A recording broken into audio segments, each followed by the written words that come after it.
Wendibros, make a note. It's 10:30 p.m., and I was just reminded of the shops of 1910 in the spirit that said, I'm attached.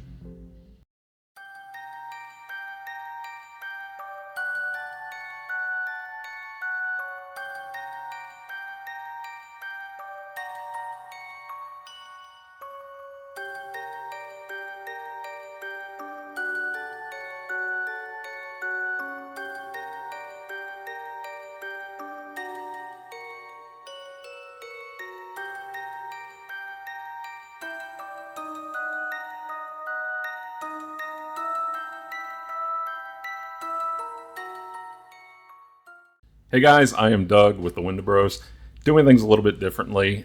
This is our first episode of the Wendibros Files, and I'm so thankful that you tuned in.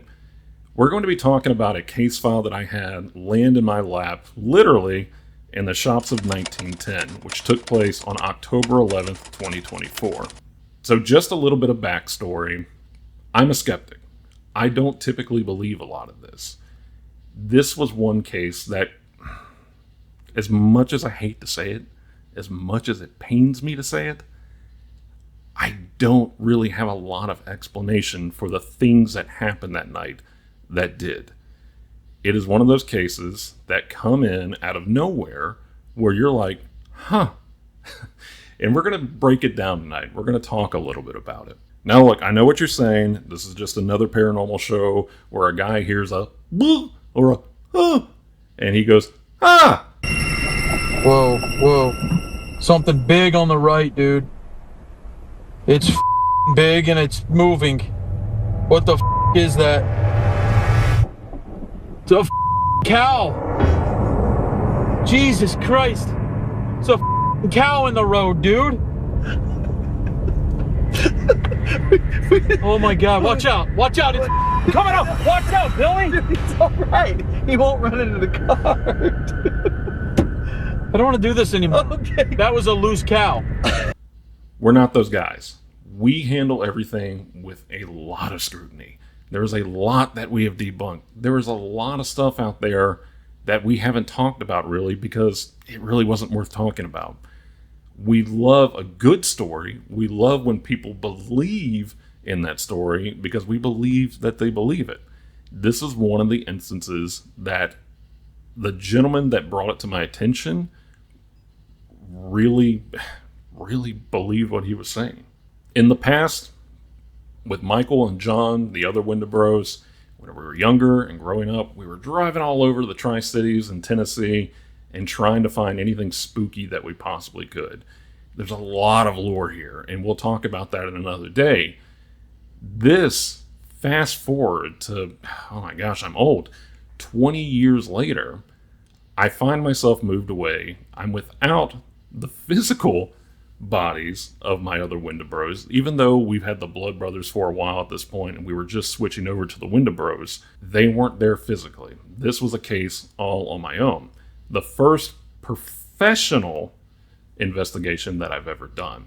And I've done walkthroughs, I've been to creepy places, I've been to haunted places, never really documented it.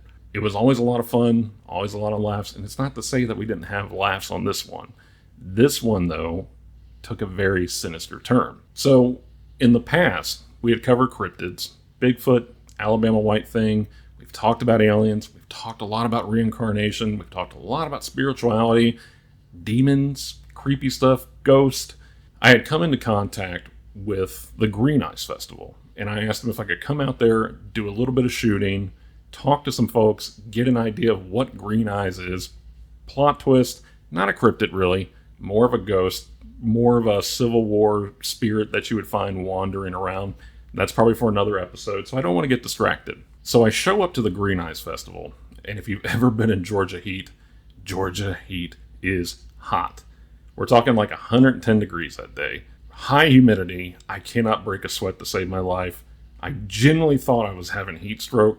Went to a comic book store, talked to a comic book artist while I was there. Loved the artwork, trying to cool down, standing by the air conditioner. I start to feel a little bit better, walk back out of the building, and then the heat is still hitting me hard. Then I see the Shops of 1910.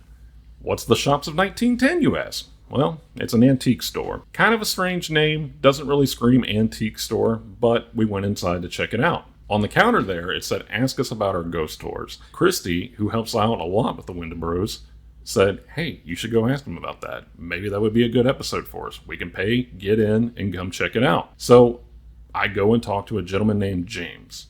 I say, James, I'm with a new podcast called the Wendibros. We've been around for a little while. We were under a different name. We did a lot of Twitch streaming, and now we're trying to be legitimate. And we really wanted to come out on one of your ghost hunts just to kind of look around, see what you got, and see what's going on.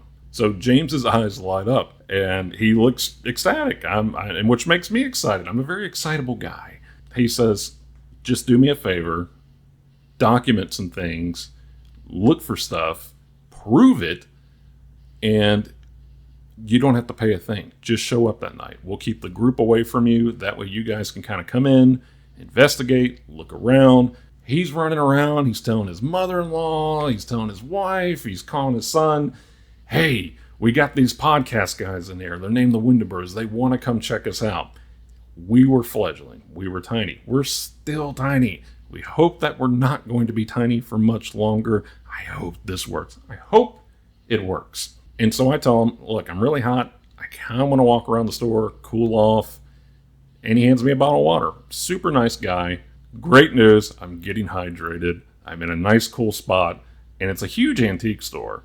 To give a little bit of backstory about it, the antique store used to be a bank. There were still the same vaults in there. It was pretty neat to kind of walk through. And as I'm walking through, I'm kind of a big lumbering ogre at times, and I knock over an owl statue. The owl statue, was speaking to me. I loved it, but I knocked it over. I broke it. And so I said, James, I broke the statue. I'm going to pay for the statue, and we'll take that as our fee to come in for the ghost hunt that night. And at first, he didn't want to charge me. I insisted on paying for that owl statue. I paid for that owl statue. I fixed that owl statue, and then what do? We move, and I break the owl statue. Now the owl statue is secure on my wall. I'll try to link that in here, show you guys what the owl statue looks like. But before I get too distracted about the owls, who are always listening, James says, before you go, I want to prove to you that this building is haunted. I scoff. And I think the reason why he wanted me to go look at it is because I was walking around with a Canon Pro camera. I think I had my GoPro that day. I know I had my digital recorder. So yeah, I agreed. James, it's the middle of the day. What can we prove during that? Because there's not really a lot of dark places to hide. James responds, I want you to go to the elders' room upstairs. It's blocked off to customers for their safety. There's a lot of weird stuff that happens there. So we walk to the back of the building. We walk up the stairs, go down the hallway, and then there's a giant sign on the door that says elders' room. We walk in. So whenever we walk in, the room is stifling hot. I don't know if the air conditioner just did not work. I don't know if there was just such a thick presence. It could have just been all the heat outside and the air conditioner could not just work with it. More than likely, that's the case. So I sit down, I start trying to do an EVP session, which I've always kind of thought was mostly BS because a lot of the EVPs that you hear are more I've yet to catch an EVP. That has made me go, oh, well, that is a clear and distinct voice. I'm going through, I'm asking all the same questions. How long have you been here? What's your favorite color? How did you die? Are you still here? Are there ghosts? I didn't get anything. I stand up, I start taking flash photography in the room. At that moment, my wife says, Doug, did you feel that? Nothing.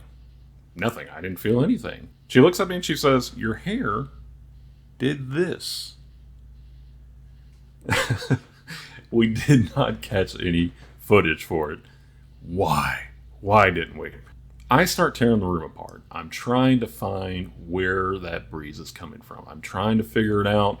Why did my hair lift? I didn't feel it.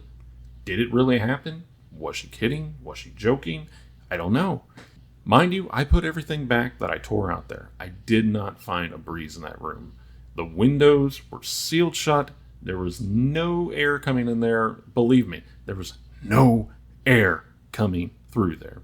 It was hot, very hot. I'm looking through my camera.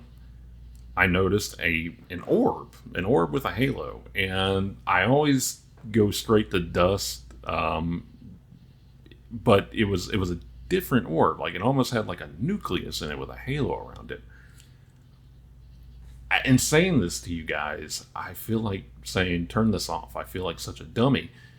But there was really not a lot in that room that was reflective. There was not a lot going on. I start going through the camera roll, and I find, if you want to believe it, what can be perceived as an elderly face in the elder room peering out of a wardrobe. I go back downstairs. I talk to James. I said, I think that there might be some kind of weird going on up there. I don't usually say that. And this is what James does. I know. I know. The guy was confident. The guy was super duper confident. At that point, I made it my mission to say, I'm going to prove that there's nothing going on here. So just to give you some history about Chickamauga in general, they say that the name Chickamauga was derived from the Cherokee Native language, which could roughly translate to the River of Death or River of Blood. That is probably a myth. I haven't found anything that can fully confirm that, but I will tell you that Chickamauga is steeped in a lot of lore that would be a breeding ground for something like this to go on. The Chickamauga territory was home to the Cherokee, Chickasaw, and Shawnee Native tribes, and in the 1700s they were led by Dragging Canoe, who at the time was fighting against the mass colonization that was happening there. Everybody's heard about the Trail of Tears, and where I live at in the Appalachia, we took U.S. history, and that was a large portion of what we learned about was the Trail of Tears. If you're not familiar with the Trail of Tears, it was an atrocity that happened during that period that led to the displacement of natives throughout the land, a lot of death, and a lot of other unmentionable things that I will not go into. And it just so happened that the Trail of Tears went through Chickamauga. Entire families forced from their land, and we're talking about literal trauma, imprinted trauma, being baked into the dirt with each footstep. Then came the Civil War, the Battle of Chickamauga, September 1863. This was one of the bloodiest battles in U.S. history with over 34,000 casualties. They considered this a Confederate win, even though the Confederacy did end up losing the Civil War. When they lost, they actually disbanded from the area, and there was a numerous amount of freed slaves within the Chickamauga area. Those freed slaves actually rebuilt the town of Chickamauga, and they went on to develop a Masonic temple there that still stands today, albeit there's been a lot of restoration in there, which is important to note that as I walked through there, I kept noticing the all-seeing eye, the Masonic Lodge symbology all throughout the town.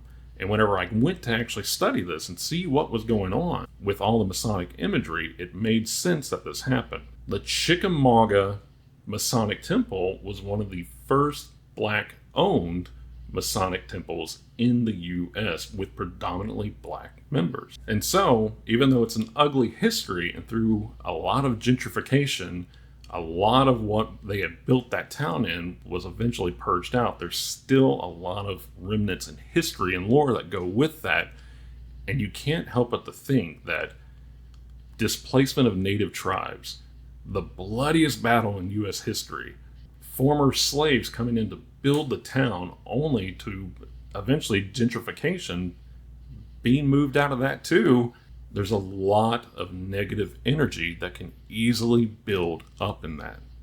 So of course I would go to the shops in 1910, where it was built on a lot of the central locations where this happened. So I was going to go into the epicenter of the paranormal and check out the shops of 1910 because I'm a masochist when it comes to this stuff. So fast forward to October 11th, 2024.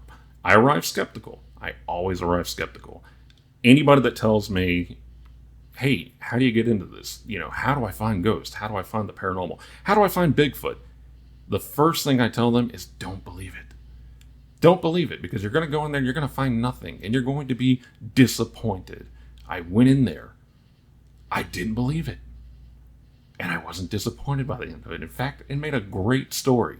I don't show up hoping for ghosts. We don't go in there like immediately looking for everything. We don't look at every fleck of light. The orb, talking about the orb, literally kills my soul. I can't stand it. I can't stand talking about the orb.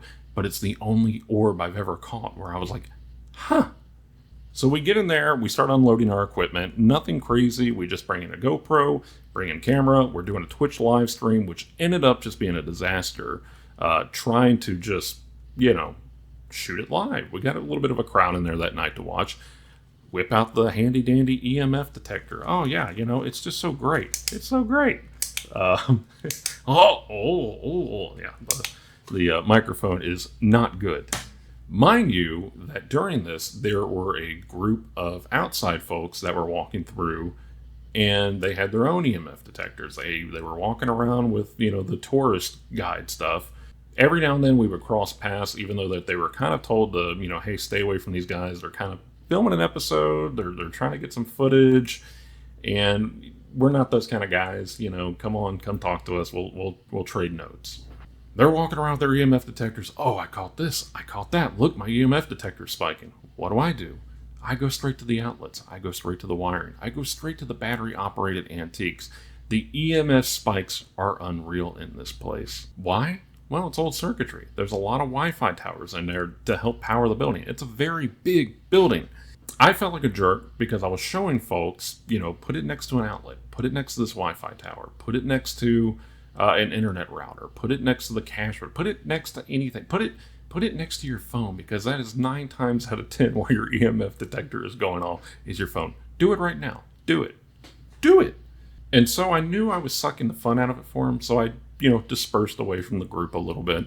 There's a part in it where I'm walking through it. I swear that I'm in PT for the canceled Hideo Kojima Silent Hills game. I know I shouldn't be talking about gaming. I love gaming. And as we're walking through that hallway, we hear some loud footsteps behind us, and we hear a groan. My wife thinks that I did it. I didn't do it. I am kind of a lumberer at times. I might groan because I'm getting grumpy. But I would really chalk that up to the echoes of the building while folks were walking upstairs, or sound carrying throughout the hallway. In order to allow for a good EVP session, James actually turned off the air conditioning in the building, and it became, again, very hot. Even at nighttime, Georgia heat is literally no joke. So James set it up to where we had all the cold water that we could want. All the cold water that we can want, get plenty to drink, stay hydrated. It's going to get hot in here. It was hot, especially walking around with our equipment. It was hot. We were sweating. So what do you do whenever you're hot and you're in a stifling, stuffy building? You go outside. We're out there. We're taking a break. We are just shooting the you-know-what. We're having a good time, joking around, laughing, trying to cool off. I'm out there breezing myself, pouring cold water down my shirt, and I feel something crawl on my back. So I'm swatting at it. I'm thinking, okay, this is just an ant crawling on my back. The Georgia ants are no joke. They're huge. I keep talking about Georgia a lot. Kind of happy to be back in Tennessee. The bugs aren't nearly as dangerous here in Tennessee. So I'm trying to get this ant off my back. I feel the sting. So my wife, she's lifting up my shirt. She's looking. She goes, there's nothing there. There's no bug there. There's nothing. There's nothing crawling up your back. There's nothing. Wait a minute. There's a stinger sticking out of your back. So she pulls the stinger out. We're trying to figure out what stung me. We need to figure it out just in case I might be allergic to it. Plot twist! What stung me? I was allergic to. We're looking around on the ground, and there lies a dying honeybee. Why is that strange? Why is that weird? Well, it's weird because it was 10 o'clock at night. What is a honeybee doing out? Especially honeybees that aren't really known to be aggressive. They're not really known to really seek out conflict unless you mess with them. There was nothing else there. No nest, no honeycomb, no nothing. Nothing like that. And before you say, maybe it was a wasp, this was legitimately 100% a honeybee. And the thing about honeybees, whenever they sting, they detach, they rip apart, they die. So they try not to sting things that they don't perceive to be a threat. Mind you, I was out there, sitting down, minding my own business at 10 o'clock at night, trying to cool down. So what do? I feel bad for the honeybee. Trigger warning, I stepped on it to kill it, to put it out of its misery. I didn't feel good about it. I am Mr. Save the Honeybees, Mr. Save the Bumblebees. They do a lot of good for the environment. It baffled me as to why. I've always defended you guys. Why sting me? So there I am. I start to feel my chest tighten. I start to feel my throat tighten. I have panic disorder. It's very well controlled now, but the thing is about panic disorder, especially whenever you get hurt by something, is to not panic, because you're only going to make those symptoms way worse than what they really are. I started to immediately get a large red welt on my back. I'm playing it cool. I'm taking deep breaths. I'm trying to keep myself calm. I'm laughing about it. No big deal. Ha ha ha. I'm fine. I wasn't really doing great at that moment. We walked back in, and so I grab another cold bottle of water. I said, hey, do you have a bee problem here? No, we just had the exterminator out. We shouldn't have a bee problem. I said, well, honeybee just stung me. James looks at me, at nighttime? Yeah, at nighttime. It was really strange. They don't believe me. I lift up my shirt. Big red welt on my back. Everybody's freaking out. Don't worry, I'm fine. I'm not allergic. My breathing became more strained. I started wheezing, but I was able to play it off. Nobody really knew what was going on. I'm sweating profusely, and at this point, it's not just because of how hot it is in there. I'm literally having a reaction and trying not to freak out. Suddenly, I feel a tap on my shoulder. I turn around, and a little lady there says, hey, are you the Wendibros? At that time, nobody knows who we are. I'm assuming James probably said, hey, we got these guys here. They're named the Wendibros. They're coming out to film an episode.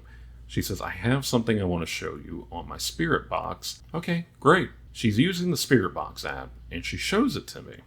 Mind you, this stuff started happening rapid fire at 10 o'clock at night.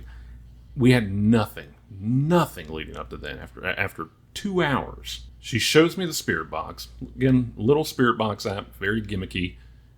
And it says, Internet Influencers. And I'm going to give you guys a moment to watch the video real quick. So did you hear it say Internet Influencer? Yes. Are you able to play it? I don't know. I don't know how to work this thing. What if you actually just click that for the exercise? Yeah. That's crazy. That is crazy. Yeah. As soon as you guys left, we didn't know. It's really neat. What app are you using? What app? Ghost Hunters. Ghost Hunter? Okay. Huh. And then one of the ones that said leave. Leave? Wow. Yeah. Leave. Yeah. We've picked up a lot of EMF in certain rooms, but for the most part, it's been pretty dead today. We heard a few vocal things and some footsteps, but nothing. We had to Yeah. except for that. And That's crazy. Yeah. Thank you so much for sharing that. Yes. Mind you, she did not know who we were, according to her. She did not know that we were internet influencers. She didn't realize that there were internet influencers in there. I struggle to use that word because we're very small content creators. I wouldn't consider ourselves to be very influential, but it was a little too coincidental to be anything else. She says that she didn't know who we were. Something in there apparently was saying they did know who we were. Again, we were there a week earlier, took a few pictures. Did we leave an imprint? Did it know that we were there? Did it remember us? That was getting a bit alarming. Again, I'm keeping very cool. And recently, John said, I know you'll be fine in any interview that you do. I know that you'll be great in any interview that you do. You're always cool, even when things are kind of going awry. Mind you, I was doing pretty good despite an allergic reaction, despite heavy breathing, despite the sweat, despite the tight chest and tight throat, the increased thirst, the sweat, the internet influencer. I was not making this stuff up. At that time, we go upstairs. Everybody with the ghost tour, they're leaving. It's time for it to close up. They're going home. We were allowed to stay, and James wanted to know what we found and if we came to any kind of conclusion. So we go upstairs. We're making our way up to the elder room. I was like, that door. Sorry, we just got scared because we're like, somebody's in here. Well, I was going to say we actually just heard something in here. If you want to come check it out. Yes. Yeah. It was really weird. It was a crazy sound. Let me see if I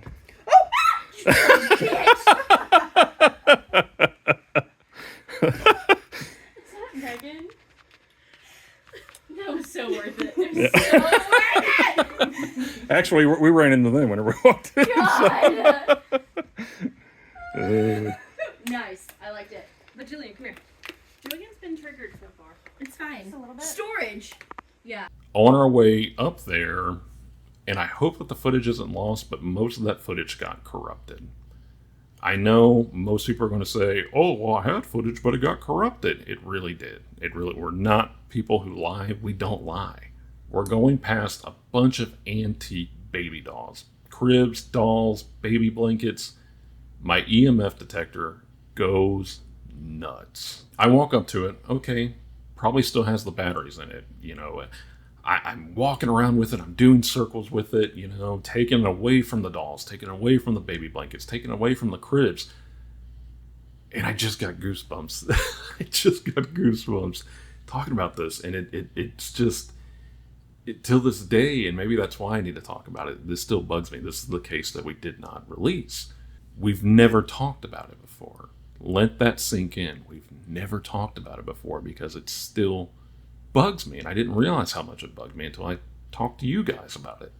I start popping the backs off of these old antique baby toys, these old dolls. There's no batteries in it. It's like Chucky, like, you want to play? There's no batteries. There's nothing in them. They're completely wiped clean, nothing going on. There's a crib that has no electronic attachment to it all. The EMF detector is in the full red. I can't explain it. That's the problem that I'm going in here with, is that I can always explain things. I can always dispute things. I can always figure it out. I can't figure it out this time. And that bugs me because I'm a control freak in real life. I really am. So no electronics nearby. EMF is going absolutely insane. It's just me, my wife, our equipment. Even though her I'm sure she's going to watch this and say, well, you're supposed to say my wife and I. Sorry, I'm passionate right now. So we make our way, finally, and this is on the way to the elder room that all this stuff started happening. We get to the elder room. We push the door open. When we walk in there, it's completely dark. We did not turn on any lights. We have fairly high-end flashlights, fairly high-end lighting equipment. We said this is going to be the only source of light that we use. For reference, this is my light. This thing will light up an entire forest. We also have the MK Mini. We had our cell phones going. We had a lot of light. So I sit there, and I'm not getting much on the EMF. I'm not really getting much on our ghost apps that pick up what ghosts are saying. I'm not getting anything. I'm asking a ton of questions, nothing, and then we start getting stuff. It's very nonsensical. I'm like, okay, this isn't working. We've got a bee sting. We've got some haunted dolls. That's about the extent of it. So we are in the Ace Elder Room, which is apparently the biggest hotspot that we have within the shops of 1910. I'm trying to make any kind of contact. I did catch an orb in here last time I was here last week. And I got a gimmicky app on here that's probably not worth anything. But I would love for you to prove me wrong on that. I think last time we were in here, my wife actually caught you lifting up a strand of my hair, and we caught an orb with a halo on it. Was that you, or was there anything going on? Is there anything that you want to talk to me about? Now's your chance to kind of let us know that you're here. I'm not getting any kind of EMF, anything extraordinary, but I'd love to know that there's something here. And if you attach to me, I would like for you to detach and just kind of hang out here from now on. I might be back, later on. I must go now. You must go now. Okay. Were you aware? Are you late for an important business meeting? Is that why you have to go?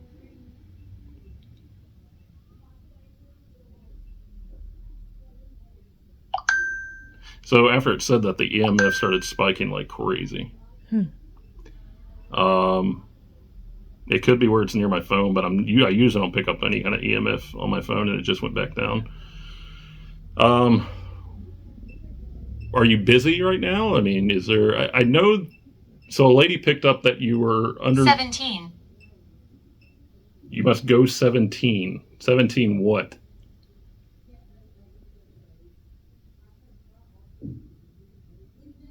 Are you 17 years old? Is your name Anthony? We've been hearing a lot about Anthony tonight. Apparently that's a pretty common name. I am Bellatrix. You are Bellatrix. Bellatrix? Okay. Like from Harry Potter? Bellatrix Lestrange? Are you aware that we're internet influencers? Because a lady picked up on her spirit box earlier that there were internet influencers in here. I wouldn't necessarily give myself that much credit. We don't influence many people. I appreciate the shout out, though. Up. What's up? Is this a joke? You're going to say, what's up, dog?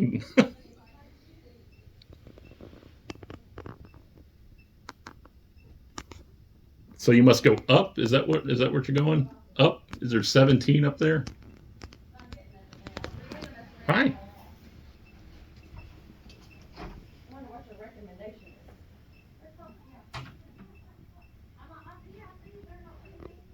What do you mean by you need to go up?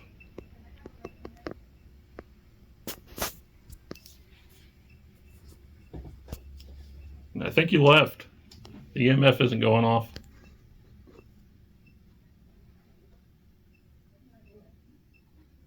Did you know I got stung by a bee outside? Did you plant that bee there?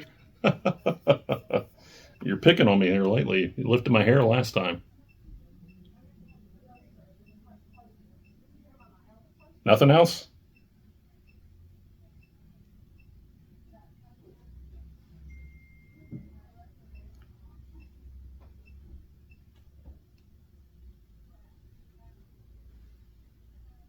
Your EMF is spiking just a little bit.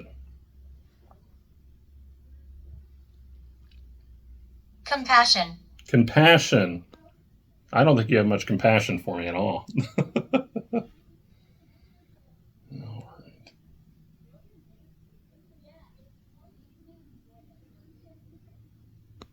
Unless you give me something good, something tangible, I'm going to turn this off.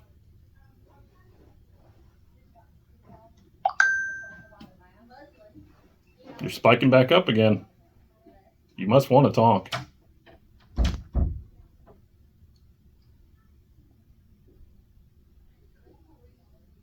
Do you like the Wendibros? You knew that we were internet influencers. You must be a fan.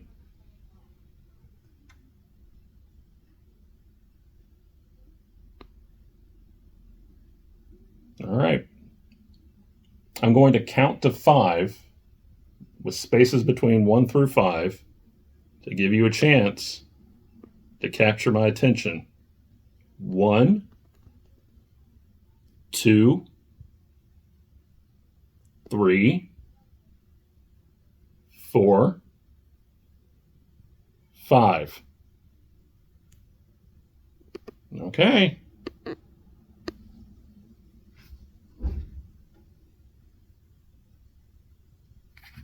That's all we got. I think that it knew that I needed something. We started getting wild things, like really intelligent answers to certain questions. At one point I said, my camera drained. And it says, drain the camera. I asked, did you drain the camera? It's saying, yeah, I did. That thing did not like me.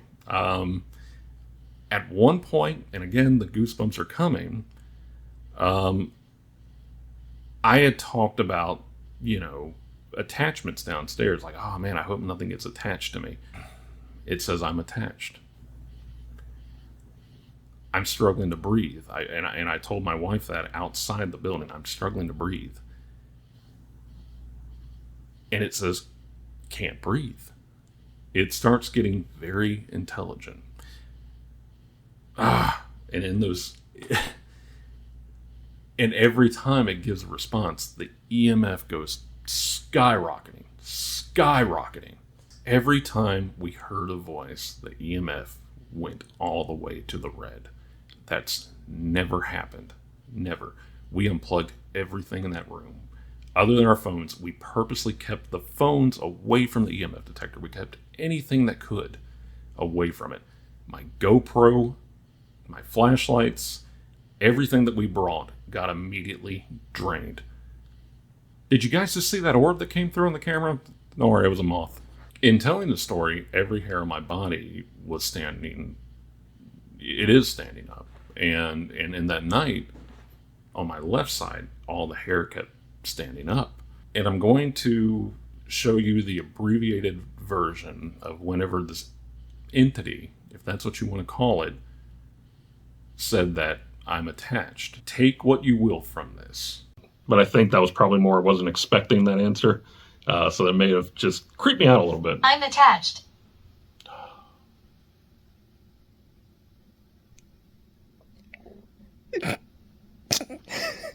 Now I got serious goosebumps. Okay. Well, in the name of God, I ask you to release yourself. I don't want you near me. I rebuke you. And in the power of Jesus, I say no. So you can leave. And you can go. And you can stay here. Or you can move on to the afterlife. However you want to do it. But you're not attached to us. I rebuke you in the name of God.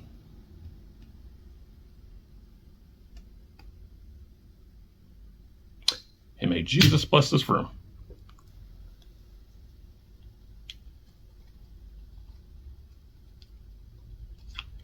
Because despite my spirituality, I'm a firm believer in God and a firm believer in Jesus. The lady attacks people. The lady attacks people. What lady? Bellatrix?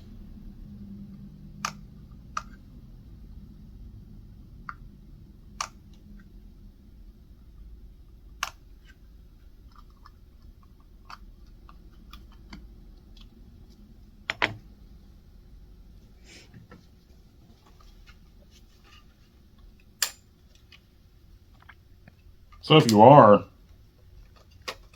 I certainly don't feel you, especially after I started talking about God. So I think that there's higher powers, higher spiritualities, and I believe that has the authority. So for a man that truly believes in a lot of science, I truly believe in spirituality as well too. There is no attachment. You are not welcome if you are malevolent.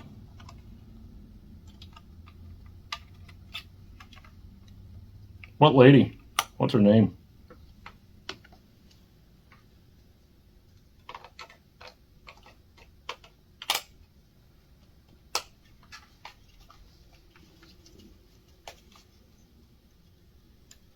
As edgy as it sounds. Four. For what? Her name is Four? There's four ladies? So again, take what you will from it. I went downstairs and I did not expect anything that night, and I feel like I got a lot. It's the only case that I've ever had where I'm like, buddy, I think you're haunted. And I think that was my exact words to James. And he said, I know.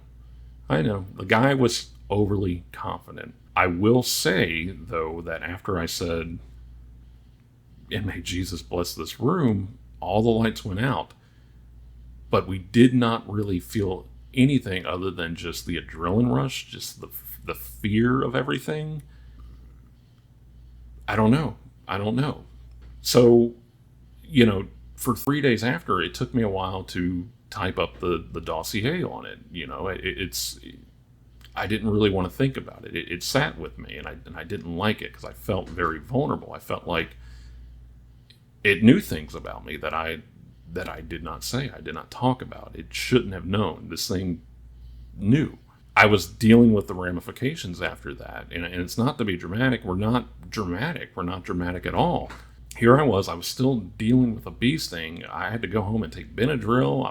I think I called a doctor to see if I should come in. They said, just keep taking Benadryl and wait for it all to go away. After about, 3 days, the allergic reaction eventually subsided, and but I felt nauseous, I felt queasy, and writing the file on it and completing it, I felt like I don't know, I just didn't want to give it the attention it deserved. And I think telling you guys the story, I feel the same way. I don't want to give it the attention that it deserves. So fast forward, I finish the file, and I do the Google Drive, I link everything to the file, I take it to James for him to put there with his ghost hunt, that the Wendibros came out, and we found something. We were the skeptical ones. We were the guys that did not get startled, and again, we still didn't react the way most ghost hunters and investigators do act. And it's not to knock them.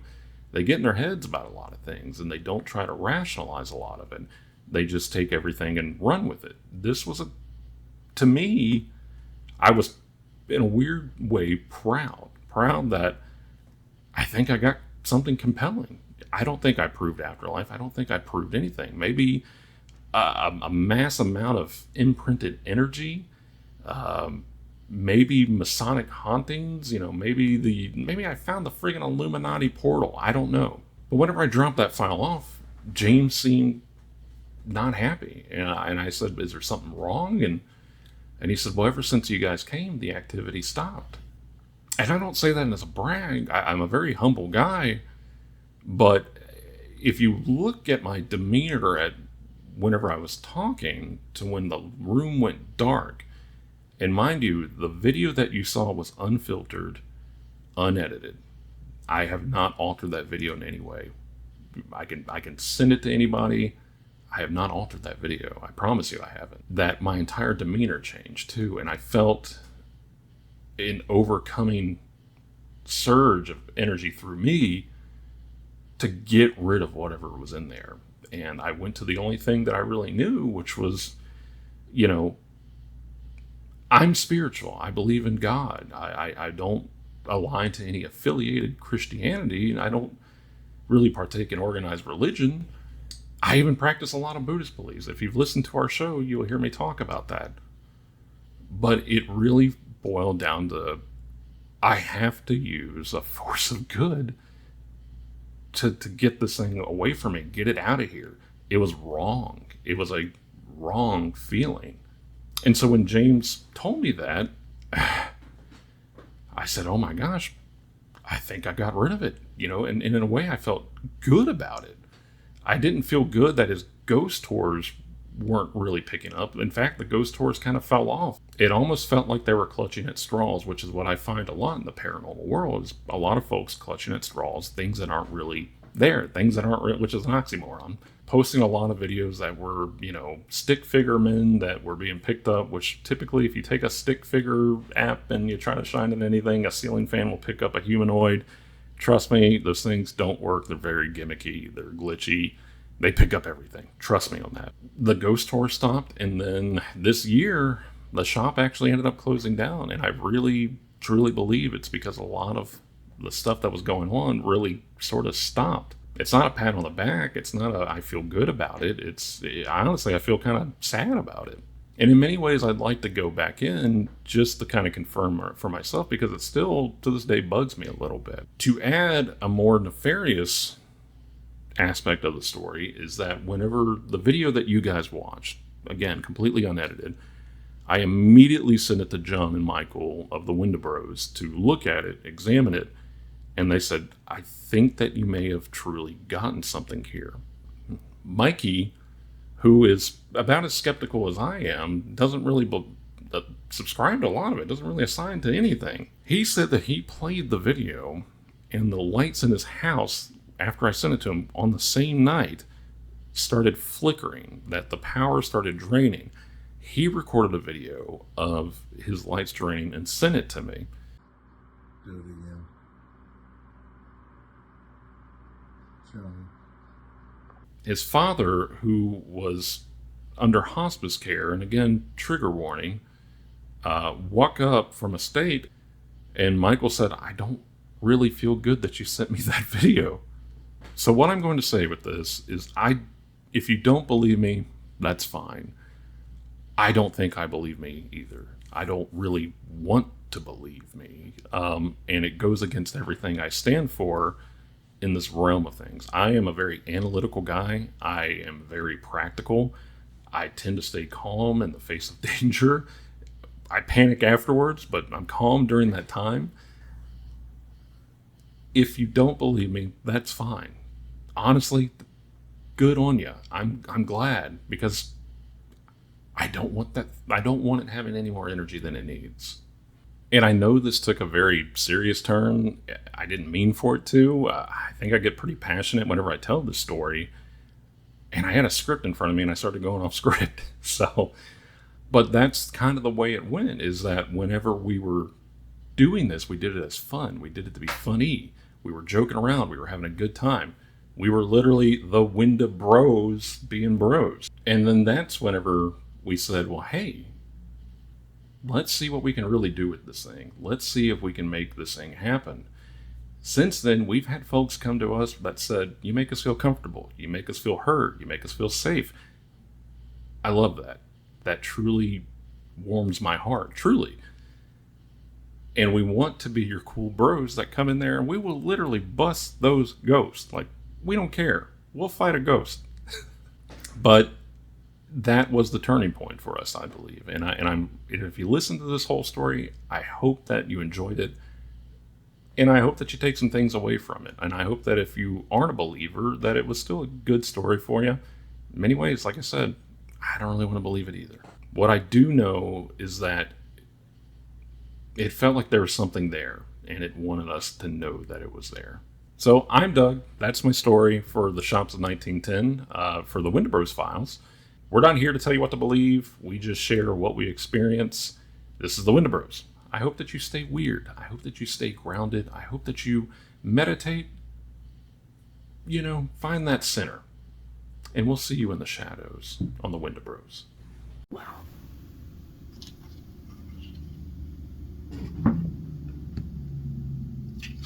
Both lights just went out, didn't they? Mm-hmm. No. No. Whew. Nauseous.